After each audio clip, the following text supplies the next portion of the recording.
मोअज़्ज़िज़ हाज़िरीन इकराम, बुज़ुर्गान क़ौम और मिलत, मेरी इज़्ज़तदार माँ और बहनों, ग़यूर नौजवान साथियों, शहनशीन बतशरीफ़ फरमा मोहतरम जनाब इम्तियाज़ जलील साहब, सदर महाराष्ट्र मजलिस इत्तेहादुल मुस्लिमीन, वो साबिक़ा रुकन असम्बली, वो साबिक़ा रुकन parliament, general secretary Sameer Sajid साहब, शफ़ीउल्लाह साहब जो मगरबी महाराष्ट्र के कोऑर्डिनेटर हैं, इमरान साहब जो कोल्हापुर के कोऑर्डिनेटर हैं, शाहिद पीरज़ादा साहब जो मीरज के कोऑर्डिनेटर हैं, जनाब इनामदार साहब जो सांगली के कोऑर्डिनेटर हैं, इलियास भाई, मोअज़्ज़िज़ हाज़िरीन इकराम, अज़ीज़ दोस्तों और बुज़ुर्गों, आप तमाम का बेहद शुक्रिया कि आपने अपना कीमती वक्त निकाल कर आज के इस मजलिस इत्तेहादुल मुस्लिमीन के जलसे आम में शिरकत की। मैं आप तमाम लोगों का दिल की गहराइयों से शुक्रिया अदा करता हूँ। मैं सबसे पहले ये बताना चाहूँगा कि मजलिस इत्तेहादुल मुस्लिमीन महाराष्ट्र के उन तमाम किसान भाइयों के साथ है जो हालिया बारिश में उनको अपनी फसल का नुकसान हुआ और हज़ारों लाखों एकड़ ज़मीन ज़राअत की ख़राब हो चुकी है। ख़ास तौर से बीड़, सोलापुर, नांदेड़, यवतमहल, अहमदनगर, मराठवाड़ा के इलाक़े में बताया जा रहा है कि 70 लाख एकड़ ज़राअत की ज़मीन में पानी आ गया और 10 लाख एकड़ पर फसल को नुकसान हुआ। नांदेड़ में 18 लाख फसल की ज़मीन बारिश की वजह से तबाह बर्बाद हो गई। मैं उन तमाम किसान भाइयों के साथ जिनका बहुत बड़ा नुकसान हुआ है, मजलिस उनके साथ ठहरी है। हम महाराष्ट्र सरकार के साथ भी हैं और उनसे ये मुतालबा करते हैं कि महाराष्ट्र के मुख्यमंत्री, महाराष्ट्र का एडमिनिस्ट्रेशन फ़ौरन उनको कंपनसेशन दे और जो किसान भाइयों का मेन मुतालबा है कि इसको वेट ड्रॉट डिक्लेयर किया जाए और हुकूमत का काम ये है कि वह फ़ौरन इन किसानों की मदद करे। हम ऐसे ऐसे मंजर देख रहे हैं। भाई आप नारे लगा लो, मैं बैठ जाता हूँ। आप नारे लगा लो, मैं बैठता हूँ। या तो आप सुनो मेरी बात को, आपको नारे लगाने का शौक़ है, नारे लगा लो, हम आपके नारे सुनते।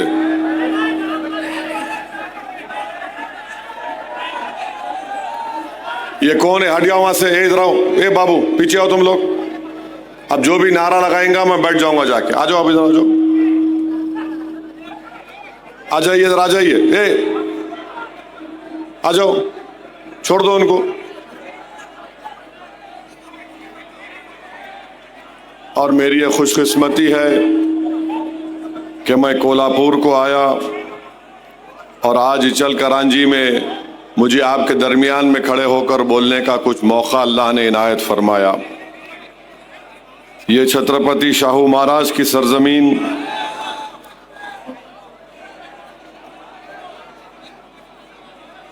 ये छत्रपति शाहू महाराज की सरजमीन जिन्होंने अनटचेबिलिटी का खात्मा किया, जो महात्मा फूले की फ़िक्र से मुतासिर हुए, जिन्होंने 1912 में बुनियादी तालीम का आगाज़ किया और फिर 1917 में उसको फ्री कर दिया। 50% रिजर्वेशन तालीमी इदारों में और हुकूमत में उन्होंने नाफिद किया दलित, ओबीसी, मुसलमान माइनॉरिटीज़ के लिए। और बाबा साहेब अम्बेडकर को संविधान में रिजर्वेशन का आइडिया बाबा साहब को यहीं से मिला। 1920 मई में छत्रपति शाहू महाराज ने all India backward class conference मुनक्कद की और बाबा साहेब अम्बेडकर से कहा कि इसके चेयरमैन आप होंगे। और 1906 में मोहम्मदन एजुकेशन सोसाइटी का क़याम में लाया।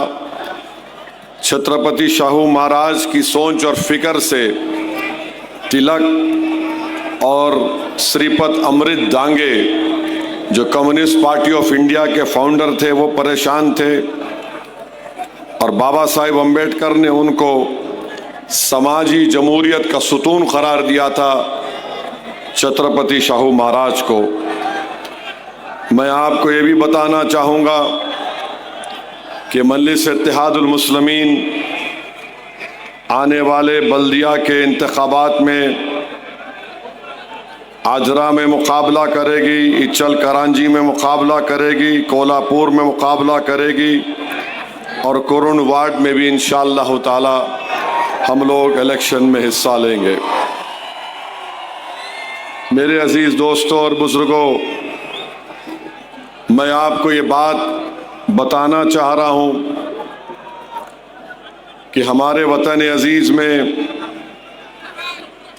हम देख रहे हैं कि पहलगाम का हमला हुआ, जहां पर हमारे 26 भारत के सिटीजन्स को, नागरिकों को पाकिस्तान से आए हुए टेररिस्ट ने उनको सिर्फ इस बुनियाद पर गोली मारकर उनकी जान ले ली, उनके परिवार और उनकी बीवियों के सामने, कि उनका मज़हब हिंदू थे, हिंदुइज़्म था। हम तमाम ने उसकी मजम्मत की। फिर ऑपरेशन सिंदूर हुआ, हम तमाम ने हमारी बहादुर फौज का पूरा सपोर्ट किया, उनके साथ हम खड़े रहे। मगर सवाल ये पैदा होता है कि हम जानते हैं कि ऑपरेशन सिंदूर कामयाब हुआ और मैंने पार्लियामेंट में खड़े होकर मुबारकबाद दी, मगर पाकिस्तान की तरफ से जो शेलिंग हो रही थी उसमें एक मस्जिद के इमाम साहब की भी मौत हुई, 2 जुड़वा बच्चों की मौत हुई, सिख गुरुद्वारे को तबाह किया गया, एक मंदिर पर भी हमला हुआ, उनकी शेलिंग में नुकसान हुआ। फिर ऑपरेशन सिंदूर हुआ, हमने मुंह तोड़ जवाब दिया ब्रह्मोस मिसाइल से, हमने आतंकवादियों के हेडक्वार्टर्स को तबाह बर्बाद कर दिया। सवाल ये पैदा होता है कि आखिर बीजेपी पाकिस्तान से जब उनका 80% पानी हम रोक चुके हैं, उनका प्लेन भारत की एयर स्पेस में नहीं आ सकता, पाकिस्तान की रजिस्टर्ड शिप या कश्ती भारत के पानी टेरिटोरियल वाटर्स में नहीं आ सकती। हम ट्रेड बंद कर दिए, डायरेक्ट इनडायरेक्ट ट्रेड। ये बात अब तक मुझे समझ में नहीं आ रही है कि आखिर हमने ये क्रिकेट मैच खेला क्यों, क्रिकेट मैच खेलने की वजह क्या है। एक बात याद रखिए, हम भारत की क्रिकेट प्लेयर्स पर कभी तनकीद नहीं करेंगे, वो बेहतरीन खिलाड़ी है। हम जब इंग्लैंड में इंग्लैंड को हरा दिए, ये पाकिस्तान तो चूचू का मुरब्बा है क्रिकेट मैच में। सवाल क्रिकेट प्लेयर से नहीं है, सवाल भारत के प्रधानमंत्री से है, वजीर आजम से है कि आपने कहा था मोदी जी कि खून और पानी एक साथ नहीं जाएगा, बातचीत और आतंकवाद एक साथ नहीं होगा। तो फिर 26 भारत के लोगों को पहलगाम में मारकर चले गए और आप खुद कह रहे हैं कि ऑपरेशन सिंदूर जारी है, तो फिर हमने क्रिकेट मैच क्यों खेला। तो बीजेपी के लोग बोलते कि नहीं नहीं, हम बाइलैटरल नहीं खेलेंगे, ये बाइलैटरल नहीं है। बीजेपी वालों, तुम जिसको बेवकूफ बनाना चाहते वो बेवकूफ बन रहा है तुम्हारी झूठ पर। ये इंडिया और पाकिस्तान का इंडस वाटर ट्रीटी बाइलैटरल नहीं है तो क्या है बताओ?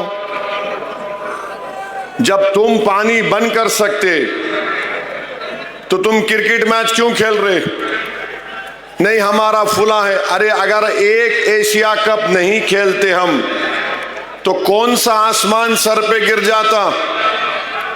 और इतनी बेशर्मी के साथ बीजेपी वाले बोल रहे हैं नहीं नहीं हमारा कैप्टन हाथ नहीं मिलाया। 20 ओवर इन्हों खेलेंगे, 20 ओवर उन्हों खेलेंगे, बाद में पाकिस्तान T20 खेलने के लिए टेररिस्ट हमारे देश में भी जाएगा और आप उसको अलाउ करेंगे और ये बोलेंगे कि हाथ नहीं मिलाए। सवाल हाथ नहीं मिलाने का नहीं है, सवाल ये है कि तुम खेले क्यों? भारत के 26 लोग जो मर गए उनकी जान की कीमत क्या है बताओ आरएसएस बीजेपी वालों? 26 भारत के नागरिक की जान की कीमत क्या है? 100 करोड़ है, 200 करोड़, 300 करोड़, कितना फायदा क्रिकेट खेलने से हुआ बताओ? इसका जवाब नहीं है। और अफसोस की बात यह है कि हमारे मुल्क के वजीर आजम नरेंद्र मोदी कल सोशल मीडिया पे लिखते हैं 3-0 ऑपरेशन सिंदूर। मोदी जी बाज वक्त ऐसा लगता है कि ज़ईफी आप पे गलबा हासिल कर रही है। ऑपरेशन सिंदूर जो था वो हमारी फौज एयरफोर्स का था, उसको उनकी तौहीन आप कर रहे हैं। फौज एयरफोर्स की उनकी बहादुरी को आप एक क्रिकेट प्लेयर से मिला रहे हैं, क्रिकेट मैच से, जो अपनी जान दे रहे हैं हवाओं में हमारा एयरक्राफ्ट उड़ा रहे, जो फौज खड़ी भी है बॉर्डर पर, गोले बारूद उन पर बारूद का हमला हो रहा है और हमारे प्रधानमंत्री बोल रहे 3-0 ऑपरेशन सिंदूर। अरे क्रिकेट मैच को फौज और एयरफोर्स से कैसा मिला रहे देश के प्रधानमंत्री? अजीब और गरीब बात है। अरे बीजेपी वाले ऐसे अनभक्त है, वाह वाह वाह वाह, थाली थाली। मेरे भाई थाली बजाने से पहले एक बात सोचो, अगर वो 26 मरने वालों में तुम्हारी बेटी होती, तुम्हारा दामाद होता, तुम्हारा बेटा होता, तुम देखते क्रिकेट मैच? नेशनलिज्म की बात करने वालों, चुल्लू भर पानी में डूबो, तुम्हारा जमीर मर चुका है। तुम सिर्फ दौलत को देखकर क्रिकेट मैच खेलते हो। भाड़ में जाए वो एशिया कप नहीं खेलते थे हम एक फर्म मैसेज देते सारी दुनिया को, जब हम अक़वाम मुत्तहिदा में खड़े होकर जयशंकर पाकिस्तान के ऊपर बोल सकते हैं तो क्रिकेट मैच क्यों खेले? नहीं खेलना था पाकिस्तान से। अरे एक एशिया कप नहीं खेलते तो पाकिस्तान टाई हो जाता, परेशान हो जाता और नुकसान उनका होता, हमारा नहीं होता। हमारी तो 3-4 ट्रिलियन की इकोनॉमी, प्रधानमंत्री खुद बोलते ना। और क्रिकेट मैच खेल के प्रधानमंत्री लिख रहे 3-0। क्या तौहीन है हमारी फौज की, हमारे बहादुर एयरफोर्स की। क्या सोच रहा होगा वो पायलट जिसने ब्रह्मोस मिसाइल मारकर पाकिस्तान के 9 एयर स्ट्रिप एयरपोर्ट को बर्बाद कर दिया? क्या सोच रहे होंगे वो जवान जो आए दिन पाकिस्तान की फौज की गोला बारूद का मुकाबला करते हैं कि हमारी बहादुरी और कुर्बानी को क्रिकेट मैच से मिला दिए? वाह प्रधानमंत्री, आपका नेशनलिज्म बहुत खूब। बीजेपी वालों, तुम अब बैंड बाजा की कंपनी बन चुके, बजाओ बाजा। पाकिस्तान, अरे पाकिस्तान मारा हमको, टेररिज्म हमारे पास कर रहे और क्रिकेट मैच को वाहवा वाहवा हो रहे। ये मुल्क है, ये मुल्क की इस तरह से हम इंटरनल सिक्योरिटी को, एक्सटर्नल थ्रेट्स को देखेंगे? अजीब और गरीब मामला।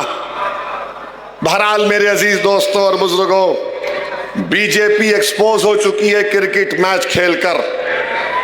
बीजेपी बुरी तरह एक्सपोज हो चुकी है और वो व्हाइट हाउस में बैठा हुआ है, बात करे कि मैं जंग रुकाया, मैं जंग रुकाया, मैं जंग रुकाया, मैं जंग रुकाया। अरे क्या तो भी खा के बोलता नहीं मालूम उन्हें, माने एक ही तोते की तरह, मैं जंग रुकाया। अबे तू जंग रुकाया तो रुका, फलस्तीनियों पे जंग रुका।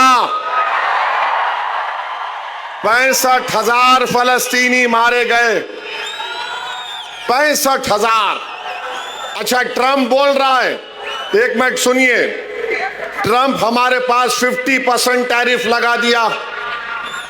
गुजरात के सूरत में हमारे डायमंड इंडस्ट्री में लोगों की नौकरी चले गई। मोटर स्पेयर पार्ट्स का एक्सपोर्ट जो 35,000 करोड़ का होता था, आधा हो गया। तमिलनाडु में रेडीमेड कपड़े जाते थे अमेरिका को, वो नौकरियों से निकाल रहे हैं। अरे कौन सा नेशनलिज्म है तुम्हारा बीजेपी आरएसएस वालों? 50% टैरिफ लगा दिया ट्रंप ने। हम ट्रेड डील करेंगे। कौन सी ट्रेड डील करोगे आप बताओ? कौन सी ट्रेड डील करोगे? हम एफटीए करें, क्या करेंगे? बर्बाद कर दे रहे हैं टैरिफ लगाकर। मगर हमारे प्रधानमंत्री बोल रहे हैं 4 ट्रिलियन की इकोनॉमी। कौन सा? कुछ तो बोलो, इतना क्यों डर रहे हैं अमेरिका से? भारत एक ताकतवर कंट्री था, भारत एक ताकतवर मुल्क है और हमेशा रहेगा इंशाअल्लाह ताला। अमेरिका अपनी जगह पर है तो हम कमजोर थोड़ी हैं। उनको हिंदुस्तान की मार्केट चाहिए। अमेरिका में कोई हुनर नहीं है, फन नहीं है वहां के लोगों के पास। H1B वीजा को $1,00,000 किसको देना पड़ेगा? अब जो बच्चे पढ़ रहे हैं उस पर भी कुछ नहीं। हम बातचीत कर रहे। क्या तुम्हारी खारिजा पॉलिसी है? क्या तुम्हारी डिफेंस पॉलिसी है? बताओ। कब तक तुम नेशनलिज्म का नाम ले लेकर इस देश को धोखा देते रहोगे?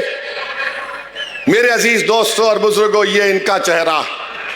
और जो लोग इम्तियाज साहब बोल रहे थे कि असदुद्दीन ओवैसी कोल्हापुर को नहीं आना, इचल करांजी को नहीं आना। बाबू एक बात सुनो, आप बच्चे हैं, तुम्हारे मुंह के अंदर दूध के दांत भी नहीं निकले अभी। याद रखो, मौत से डरने वाले का नाम असदुद्दीन ओवैसी नहीं है। मैं अल्लाह को हाजिर नाजिर जान के बोलो, मैं मरने तैयार हूं। तुम तैयार हो मरने को? बताओ। जिंदगी पे मरने वालों, मैं जिंदगी में मर चुका हूं। मारे कर देंगे। अरे क्या छोटा बच्चा हूं, मुर्गी का बच्चा हूं, नहीं आना। 2012 और 13 में पाकिस्तान गया था मैं। यशवंत सिन्हा, मणिशंकर अय्यर, पूरे बीजेपी के एमपी भी थे। वहां के टीवी स्टूडियो में बैठकर पाकिस्तान दहशतगर्दी को प्रमोट कर रहा बोला मैं। वहां जाके मेरी जबान नहीं रुकी तो तुम मेरे देश में तुम मेरे को डरा रहे।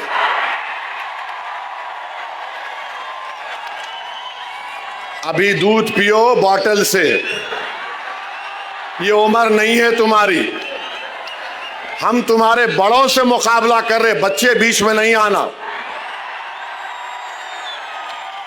क्या तमाशा है भारत का? नहीं ये नहीं आना, आते क्या करते? कोई बात है? अच्छा हम यहां पे हम पहुंचे, हमको लव लेटर मिल गया है 169 BNSS हजरत पुलिस हमको दे दी। हम समझे हमारे ससुरे हैदराबाद में ससुराल, यहां भी निकला। अब ये तो कोई हेट स्पीच नहीं होंगी, नाराज तो नहीं होंगे हमारे पुलिस के इंस्पेक्टर साहब जो हमारे को लव लेटर दिए। नहीं, आप हेट स्पीच नहीं देना। हेट स्पीच कहां दिया मैं? हेट स्पीच जो दे रहे उसमें तो आप कुछ नहीं कर रहे। आपके मुंह में दही जमा हुआ है जो गाली दे रहा रोज, आप उसको तो बोलते ही नहीं। क्या क्या नहीं बोलते रोज वो लोग, कुछ बोलते ही नहीं। वो जो एनिमल प्रोटेक्शन के नाम पर पूरे कुरैश बरादरी के कारोबार को बर्बाद कर दिए, उनको कुछ नहीं करते आप। नहीं, आप नहीं देना हेट स्पीच। अरे भाई साहब, मैं 2 मर्तबा का MLA हूं, 5 मर्तबा का मैं MP हूं। उसके बावजूद भी आप हमको नोटिस दे रहे।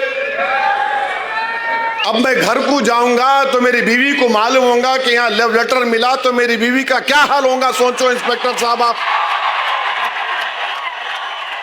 ऐसा तो नहीं करना चाहिए ना आपको। आप इंटरनल फैमिली मैटर में क्यों आ रहे? आप खामोशी से बोलो आई लव यू, मैं समझ सकता हूं। ओपनली मोहब्बत का इकरार कर दे रहे आप। 56 इयर्स का हो चुका हूं माशाल्लाह से। ये उम्र में तो नहीं देना लव लेटर। ये बच्चों को दे मालूम, ये हमारे पीछे पड़ गए। जब कभी आए ये लो मैं लिख के दिया, I reject this notice because this violets my freedom of expression, which is a fundamental right under Article 19 of the Indian Constitution. कोई बात है? क्या क्या महाराष्ट्र में नहीं बोला जा रहा है? आप पकड़ते नहीं।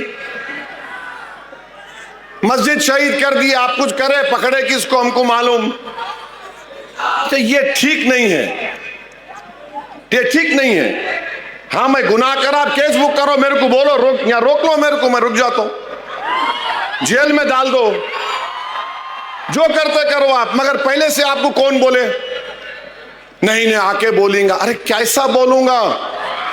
अरे मैं भारत की नुमाइंदगी करने गया था अरब कंट्रीज में, बहरीन, आपके कुवैत, सऊदी अरेबिया, अल्जीरिया। पूछो बीजेपी के मेंबर से कि ओवैसी की जबान से क्या अल्फाज निकल रहे थे। पूछो हेड, डेलीगेशन हेड से। क्या तमाशा बना के रख दिया आप कि आप मेरे को नोटिस देकर आप अपने इकबाल को कम कर रहे हैं। मेरा इकबाल कम नहीं होता, अल्लाह मुझे और इज्जत देगा इंशाअल्लाह ताला। आप ये बता रहे कि आप कितने बायस्ड हैं, कितने अनजस्ट हैं आप। रूल कानून का इतलाक सिर्फ मुझ पे होगा, दूसरों पर नहीं होगा। कानून तो सबके लिए है, दूसरों पे नहीं होगा इस्तेमाल। नहीं, एक शेरवानी टोपी दाढ़ी वाला पहन के आ रहा, उसको नोटिस देंगे, दो। फिर सुनो मैं क्या बोल रहा हूं। सो इस पे केस बुक करते, बुक करो, ले जाके जेल में डालते, डाल दो। मैं मरने को तैयार हूं इस कास्ट के लिए, इन गरीबों के लिए। मेरी जबान ना जुल्म से खामोश होगी, मेरी जबान ना जबर से खामोश होगी, मेरी जबान ना गोलियों से खामोश होगी। हाँ, मौत मुझे खामोश कर सकती है, मगर मुझे यकीन है कि इंशाअल्लाह ताला मैं जमीन में अंदर चला भी जाऊंगा, मगर जो सोच और फिक्र इन नौजवानों को दे के जाऊंगा वो मुझसे ज्यादा काबिल होंगे। याद रखो, पुकार पुकार कर मेरा पैगाम लेके जाएंगे। अजीब मामला। मेरे अजीज दोस्तों और बुजुर्गों, और ये जो पोस्टर निकाला गया है नबी करीम सल्लल्लाहु अलैहि वसल्लम के बारे में, मैं नौजवानों को बोल रहा हूं, अगर आप मोहम्मद सल्लल्लाहु अलैहि वसल्लम से मोहब्बत करते हैं, कितने लोग आई लव मोहम्मद बोलते? हाथ उठाओ। आप लोग पूरी 5 वक्त की नमाज पढ़ रहे? सही सही बोलो, अल्लाह उसका रसूल देख रहा। झूठ बोलते या सच बोलते? कितने शादीशुदा लोग अपनी बीवी पे हाथ उठाते? बोलो।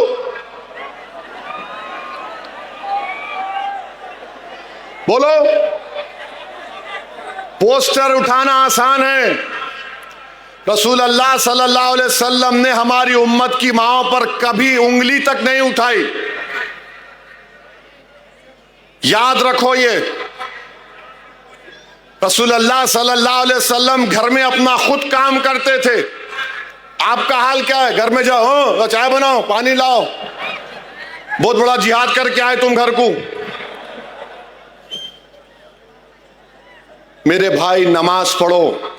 खाली जुम्मे का रमजान का नहीं मामला है, रोज मस्जिद को आबाद करो। रमजान में पूरे रोजे रखो। जिसको अल्लाह दौलत दिया ज़कात निकालो, ने ज़कात में डंडी मारते, कई को मारते बाबा। दो, ओनली 2.5% है वो, दो निकालो उसको, पूरे बलायात खत्म हो जाते। नमाजा पढ़ते नहीं हम लोग, कोई नमाज नहीं पढ़ेंगे। और या रसूल अल्लाह हम आपसे मोहब्बत के नारे नमाज पढ़ो, झूठ मत बोलो, बहादुर बनो, अल्लाह की जात पर तवक्कल करना, अल्लाह ही हमारी हिफाजत करने वाला है। डरना किसी माइका लाल से नहीं है। हम और आप रसूल अल्लाह सल्लल्लाहु अलैहि वसल्लम के गुलामों के गुलाम हैं। तो गुलाम कैसा रहता आका के सामने अपने? हम आका के चाहने वाले हैं,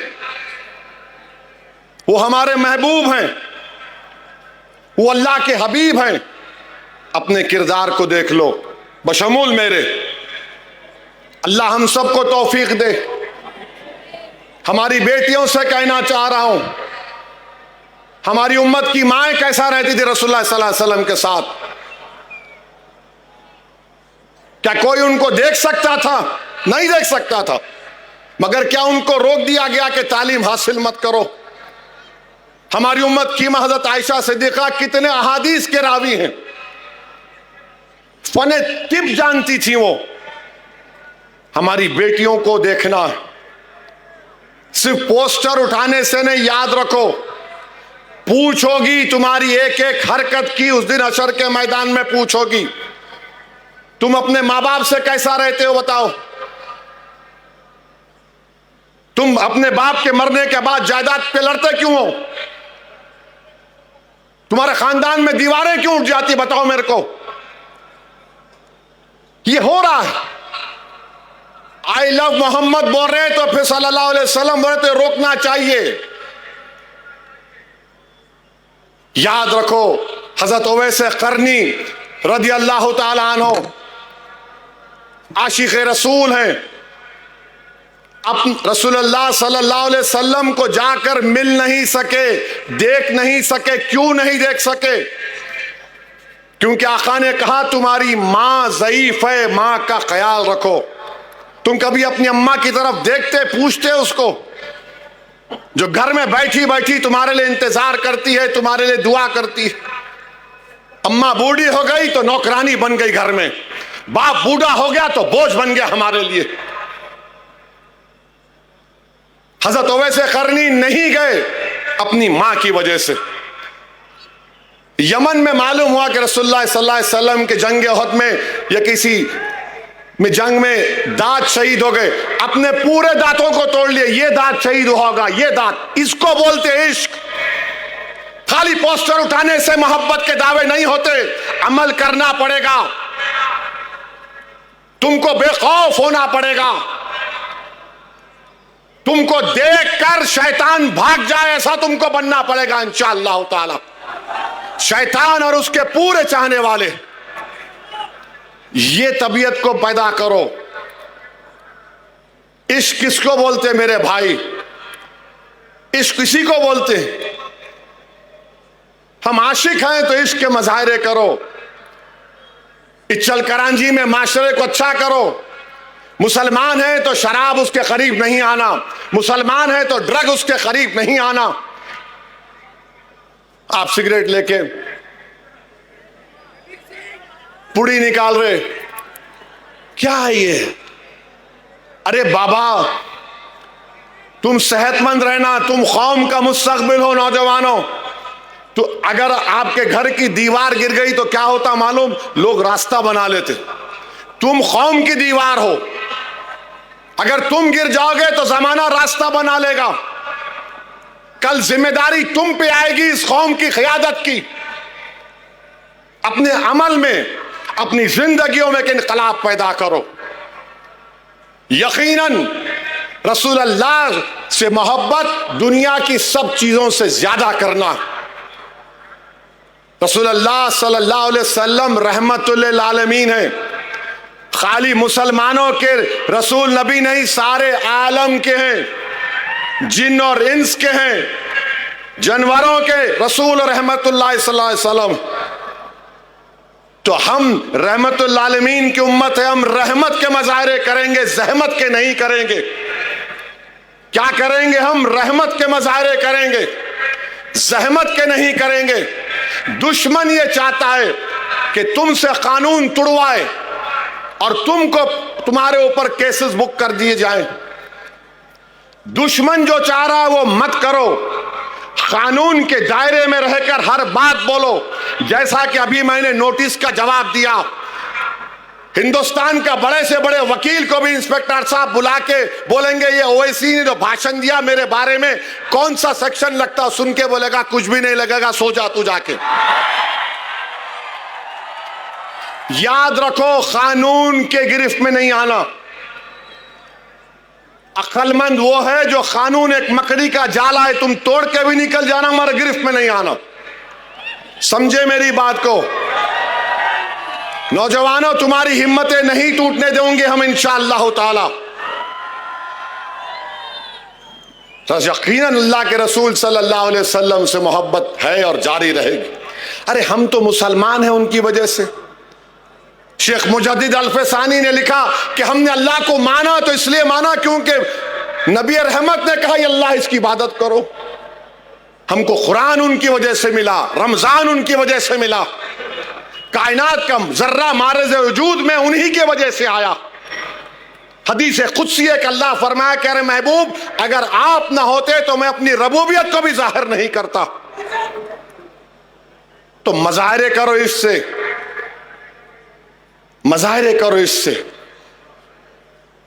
ये मोहब्बत के मजाहरे होना। माशरे में बुराइयों का खात्मा करो। यकीनन हम अपनी अमाल की बुनियाद पर जन्नत जाएंगे नहीं जाएंगे अल्लाह को मालूम, मगर एक बात सच है, हक है कि अल्लाह के रसूल सल्लल्लाहु अलैहि वसल्लम जब शिफात करेंगे हम और आप जन्नत में जाएंगे। दुरूद व सलाम कितने मरतबा पढ़ते रसूलुल्लाह सल्लल्लाहु अलैहि वसल्लम बताओ? एक मरतबा पढ़ते दिन में, 2 मरतबा, 10 मरतबा? हाथ उठाओ, कितने मरतबा? 10 मरतबा पढ़ते। अल्लाह के रसूल पर दुरूद सलाम कितने मरतबा पढ़ते बोलो? हाथ तो उठाओ, कितने पढ़ते? 10 बार। भाई दुरूद पढ़ते रहो। तुम एक बार दुरूद पढ़ेंगे रसूलुल्लाह सल्लल्लाहु अलैहि वसल्लम पे तो अल्लाह तुम्हारे 10 गुनाहों को माफ करता, तुम्हारे 10 दर्जात को बुलंद करता, तुम्हारे 10 परेशानियां दूर हो जाती। ये मजाहरे करो। आसान काम लेके हो गया नहीं मेरे भाई, ये मामला रहमतुल आलमीन का है, सल्लल्लाहु अलैहि वसल्लम का, कमली वाले का है। और हमारे उलमाए कराम क्या क्या कुर्बानियां नहीं दिए। इस तरह की बहादुरी के मजाहरे करो जिस तरह इमाम आजम अबू हनीफा जेल में जिंदगी खत्म हो गई मगर बादशाह ने कहा था साइन कर दो, बोले नहीं करता। इमाम अहमद बिन हंबल को कोड़े मारे जाते थे कि बोल दो कुरान अल्लाह का कलाम नहीं है। आपने कोड़ों को बर्दाश्त किया मगर कहा यह अल्लाह का कलाम है। इमाम मालिक रहमतुल्लाह अलैह मदीने में अगर कोई आके सवाल पूछता कि रसूलुल्लाह सल्लल्लाहु अलैहि वसल्लम की हदीस बयान करो, उसको बिठाते, वजू करके आते, खुशबू लगाते। लोग पूछते कि मामूली सवाल पर आप नए कपड़े नहा कर नहीं आते? बोले नहीं, रसूलुल्लाह सल्लल्लाहु अलैहि वसल्लम की हदीस बयान करो। अदब रखो, याद रखो, ये मामला बड़ा नाजुक है, ये मामला बड़ा नाजुक है नौजवानों। और जब पोस्टर लेके जा रहे तो फेंकना नहीं जमीन पे। किसी का नाम मोहम्मद नहीं था, मेरे नबी के नाम से पहले पूरी कायनात में। उस पोस्टर को उठा के रखो, अपने सीने से लगा के रखो, घर में चिपका कर रखो। समझो इस चीज को नौजवानों, तुमको बुरी लग रही होगी मगर मैं अपना हक अदा कर रहा हूं। कल मैं हशर के मैदान में तो जिम्मेदार नहीं होगा कि तुमने क्या किया था रहते, मैं तो बोल रहा हूं मैं अपनी जिम्मेदारी को निभाने की कोशिश कर रहा हूं। नौजवानों, कानून के गिरफ्त में मत आओ। तुम्हारी जिंदगी हमारे लिए बड़ी कीमती है नौजवानों। तुम्हारी हिफाजत करना ऐसा है कि हम अपने औलाद की हिफाजत कर रहे हैं, कि तुमको ताकतवर बनाना है, तुमको कॉन्फिडेंस दिलाना है, तुमको हिम्मत दिलाना है, ताकि कल तुम खड़े होकर इन वक्त के फिरौन और जालिमों से मुकाबला कर सको। करेंगे ना आप लोग? करेंगे ना आप लोग? इंशाअल्लाह बोल के घर को जाके सुबह की फजर की नमाज गोल नहीं करना। आप घर को जाके इशा पढ़ो, मेरे को भी पढ़ना है। नमाजों की पाबंदी करो। तुम्हारे चेहरों का नूर देखकर अखियार बोलना कि ये गुलाम रसूल सल्लल्लाहु अलैहि वसल्लम जा रहा है, ये गुलाम रसूल जा रहा है, ये मोहम्मद सल्लल्लाहु अलैहि वसल्लम का उम्मती जा रहा है। तुम्हारे से अगर कोई हाथ मिलाए तो तुम्हारे हाथ में वो तासीर अल्लाह पैदा कर दे कि तुम्हारे हाथ मिलाने से उस आदमी का गुस्सा और नफरत ठंडी पड़ जाए। होता ये को मैं आसमानों की उस बात नहीं, का होता ये। मेरे अजीज दोस्तों और बुजुर्गों, उत्तर प्रदेश के मुख्यमंत्री, बरेली के वाकया हुआ, बरेली का वाकया हुआ तो बोले हम सिखा दिए वो करे। अरे मुख्यमंत्री बाबा, वो फतेहपुर की दरगाह में गुंडे घुस गए, एक वली की दरगाह में गुंडे घुसकर दरगाह को, खबर को लाठियों से मार रहे थे। आपकी मुंह में जबान नहीं हिली? खाली बरेली में क्या हुआ वो याद रहा आपको? फतेहपुर की दरगाह का याद नहीं आया बाबा आपको? उस पे भी कुछ बोल देते, नहीं बोले क्योंकि मारने वाले इनके मित्रों थे। अजीब मामला है, दोहरा रवैया, दोहरा रवैया का यही तो हमारा गुस्सा है। वो दरगाह पे हमला हुआ, कुछ नहीं, वो बरेली में हुआ, वाह मैं ऐसा कर दूंगा, मैं वो कर दूंगा। एक बात याद रखो, दुनिया जब तक कायम रहेगी अल्लाह के हुक्म से, हम कट जाएं मर जाएं मगर कभी खत्म होने वाले नहीं हम इंशाअल्लाह ताला।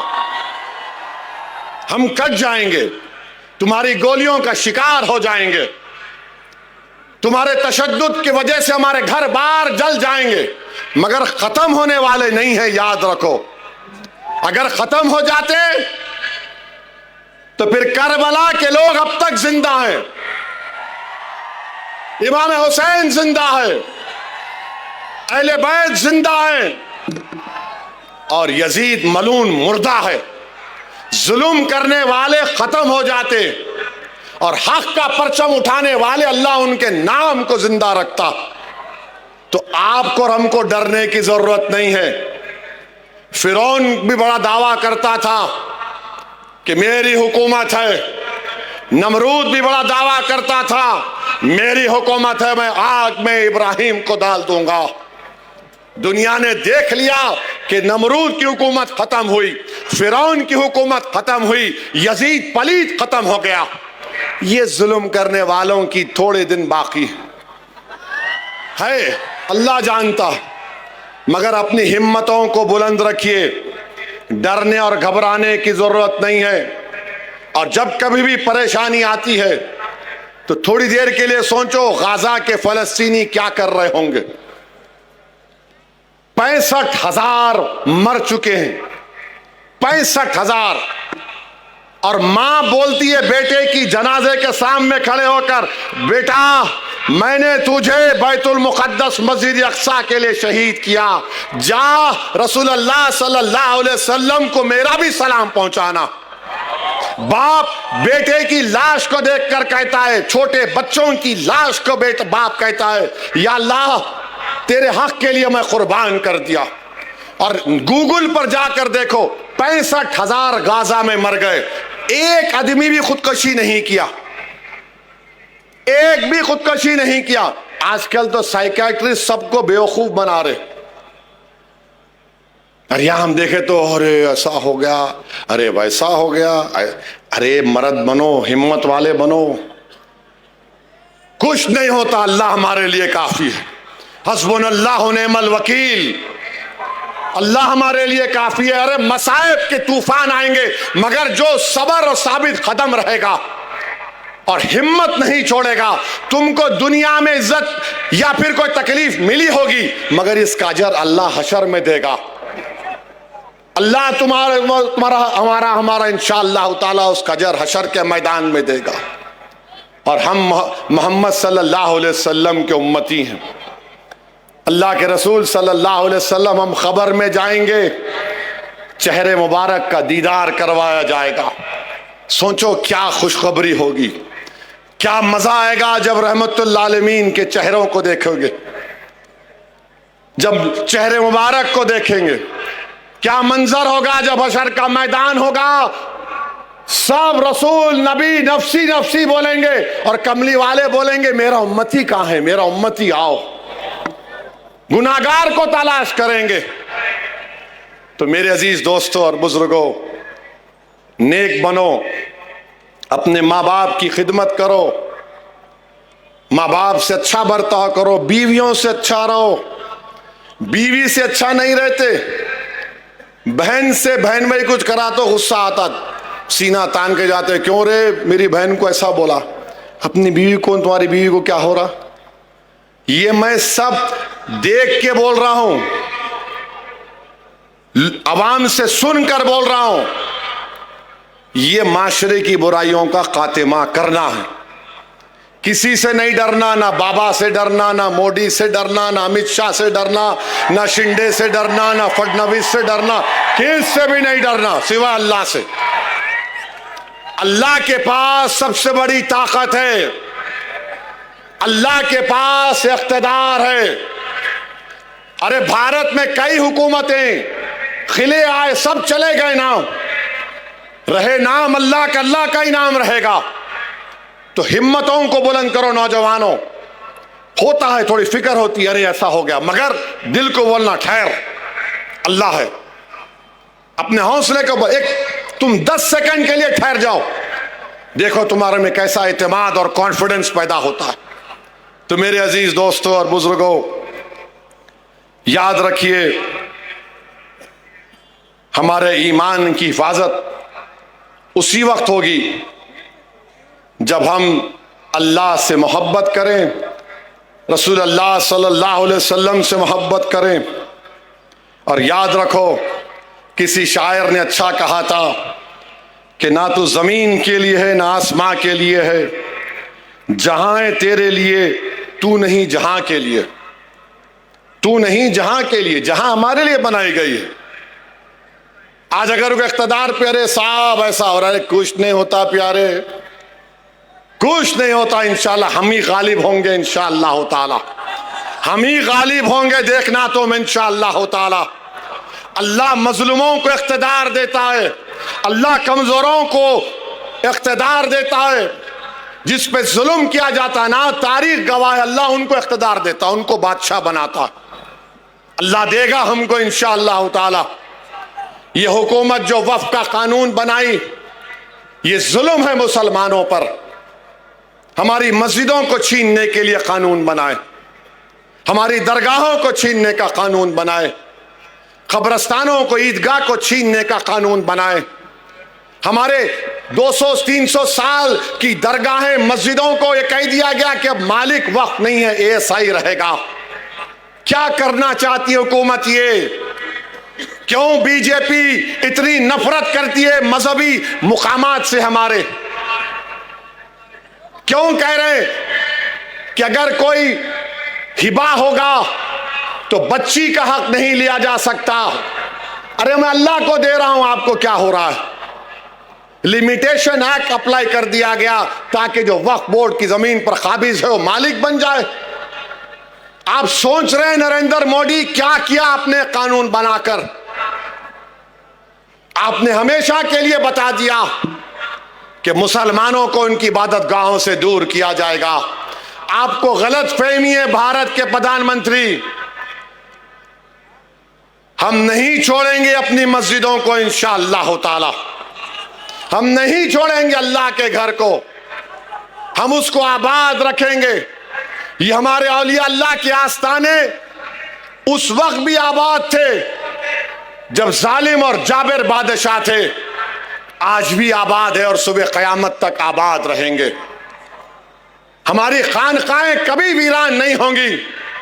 वहां पर अल्लाह का नाम लेकर दिल पर ज़रब मारकर जिक्र किया जाता है, वो होता था, हो रहा है और होता रहेगा इंशाअल्लाह ताला। हमारे कब्रस्तानों में हमारे बुजुर्ग सीना तान कर सो रहे हैं, आप उसको भी छेड़ना चाहते हैं। मेरे भाई, ये वक्त मुत्तहिद रहने का है, ये वक्त मुत्तहिद रहने का है। और सुन लो भारत के मुसलमानों, सुन लो इच्चल करांजी के मेरे गयूर नौजवानों, तुम अगर अपनी सियासी लीडरशिप को मजबूत नहीं करोगे, नुकसान हमारा होगा, किसी का नहीं होगा। सियासी लीडरशिप बनाओ। बल्दिया का इलेक्शन आएगा, एक होकर वोट डालो। एक एमपी था महाराष्ट्र में, इम्तियाज जलील, पूरे मिलके इम्तियाज जलील को रोकने के लिए कोशिश किए। शिंदे, शरद पवार, अजीत पवार, फडणवीस, सब बोले तेरा मेरा झगड़ा बाद में, पहले इम्तियाज को बिठाना है। पूरे बैठ गए एक साथ। एक एमपी नहीं है मुसलमानों का महाराष्ट्र से, 14% की आबादी है। डेमोक्रेसी की बात करने वालों, तुम झूठ बोल रहे हो, तुम झूठ बोल रहे हो। डेमोक्रेसी में अगर सबसे बड़ी अक़लियत की आवाज नहीं होगी भारत के पंचायत में, तो क्या है? 23 जीत जाएंगे खाली। और मुझे नोटिस दी जाती हेट स्पीच की। भारत की पार्लियामेंट में आबादी के लिहाज से कम 55-60 मुस्लिम एमपी होने चाहिए। कौन कर रहा है? हम सिर्फ वोट डालने वाले बन गए। इलेक्शन आया, सेकुलर जिंदा रखो, वोट डालो और घर में जाके सो जाओ। मजलिस क्या कह रही है? पॉलिटिकल लीडरशिप बनाओ, वोटर मत बनो, सिटीजन विथ राइट्स बनो। सिटीजन विथ राइट्स बनो। वोटर बन गए तो सिर्फ वोट डाल के भूल जाओ। इच्चल करांजी में पावर लूम है, आपके बरखी का, बिजली का रेट बढ़ गया, कोई फिक्र नहीं। पावर लूम इंडस्ट्री बर्बाद हो रही है। तो सिटीजन विथ राइट्स बनो, ये मेरे हुकूक है। मैं सिर्फ वोट डालने वाला नहीं बनूंगा। और तुम कैसे बनोगे? तुम अगर ये सो कॉल पॉलिटिकल सेकुलर पार्टीज को वोट दोगे, तुम जाके नहीं पूछ सकते। तुम मजलिस पार्टी को वोट दोगे तो तुम आके असदुद्दीन ओवैसी का हाथ पकड़ के पूछ सकते, मेरा काम होता नहीं होता, मेरा काम आप करेंगे नहीं करेंगे। ये आपकी आवाज है। याद रखो, पॉलिटिकल लीडरशिप बनाओ। वो जरांगे पाटिल खाली एक धरना बैठा 2 दिन 3 दिन, पूरा हुकूमत सामने आ गई उसके। आप खाली नारे मारेंगे, खव्वाल है, क्या है? कुछ असर होगा नहीं होगा। ताकत यही है कि तुम मुत्तहिद रहो। यकीनन बीजेपी को हराओ, मोदी को हराओ, फडणवीस को हटाओ, मगर ये बोझ सबको उठाना है। ये सब मिलके क्या करें? नहीं, तू ये ले ले, इसको तू हटा, हम बैठ के मलाई खाएंगे बाजू में। ये नहीं हो सकता मेरे भाई। नौजवानों, देश का मुस्तकबिल आप हैं, आपको उठना पड़ेगा, तभी हमको कामयाबी मिलेगी। इच्चल करांजी में बहुत से मसाइल हैं, आप मजलिस के उम्मीदवारों को कामयाब करिए, इंशाअल्लाह ताला हम पूरे काम करवाएंगे। तो आने वाले इलेक्शन में आप पतंग के निशान पर वोट देंगे नहीं देंगे? नहीं, दम नहीं है तुम्हारी आवाज में। हमारी माँ और बहनें भी हाथ उठा सकती, किसको वोट देंगे? और आजकल अजीत पवार बहुत ज्यादा है, उनके पार्टी के लोग वो ज्यादा ही बोल रहे हैं। ठीक है, सबके मुंह में जबान है, याद रखो, और मेरे मुंह में ज्यादा बड़ी लंबी जबान है। पतंग को वोट देंगे, पतंग को वोट देंगे तो फोन की लाइट खोल के बताओ पतंग को वोट देंगे। खोलो फोन, बोलो पतंग को वोट देंगे, पतंग को वोट देंगे, मजलिस को कामयाब करेंगे।